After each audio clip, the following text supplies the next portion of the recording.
નજીક આવેલા કન્યાસી ગામમાં લૂંટ વિથ હત્યાના કેસમાં પોલીસે 2 આરોપીને ઝડપી પાડ્યા હતા, જ્યારે હજી એક આરોપી વોન્ટેડ છે।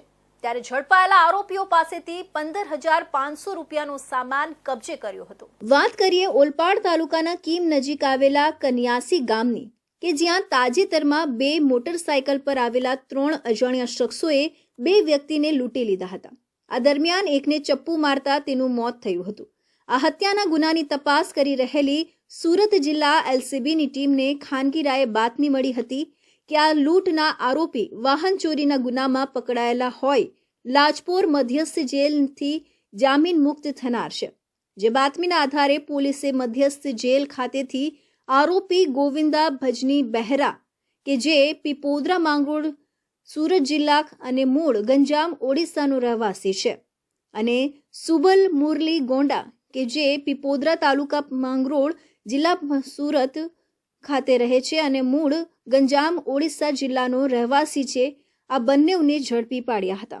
પોલીસે તેમની પાસેથી 5 મોબાઈલ ફોન કિંમત રૂપિયા 15,500 નો સામાન કબજે કર્યો હતો। પોલીસે આ ગુનામાં સંતોષ ગોપીચંદ પવારને વોન્ટેડ જાહેર કર્યો હતો। આ ગુનામાં કુલ 3 ઈસમો 2 મોટરસાયકલ લઈને ગયેલા અને એમના નામ મળેલા।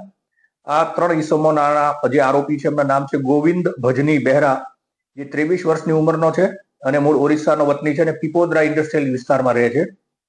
બીજો એક આરોપી છે સુબલ મુરલી ગોડા, જે પણ ઓરિસ્સાના વતની છે અને પીપોદરા ઇન્ડસ્ટ્રીયલ વિસ્તારમાં રહે છે। આ 2 આરોપીઓ છે અને ત્રીજા એક આરોપી છે સંતોષ ગોપીચંદ જાતે પવાર, આ પણ પીપોદરામાં રહે છે। આ 3 ઈસમોએ આ લૂંટ વિથ મર્ડરના ગુનો આચર્યા હોવાની હકીકત મળેલી।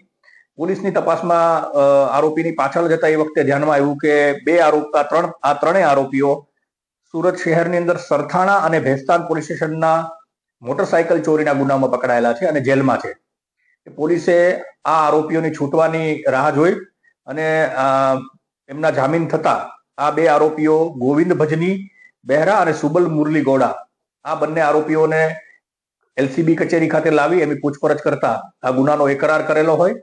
આ ગુનામાં સંડોવાયેલા 3 આરોપીઓ મિત્ર છે, જેઓ પીપોદરા વિસ્તારમાં મજદા ગલીમાં ભાડાની રૂમમાં રહે છે અને લુમ્સ એકમમાં બોબિન ભરવાની મજૂરી કામ કરતા હતા અને રાત્રિ સમયે મોટરસાયકલ પર નીકળી આજુબાજુના ઇન્ડસ્ટ્રીયલ તથા ગ્રામ વિસ્તારમાં આંતરિક રસ્તા પર મોટરસાયકલ લઈ લૂંટ કરવા ફરતા હતા।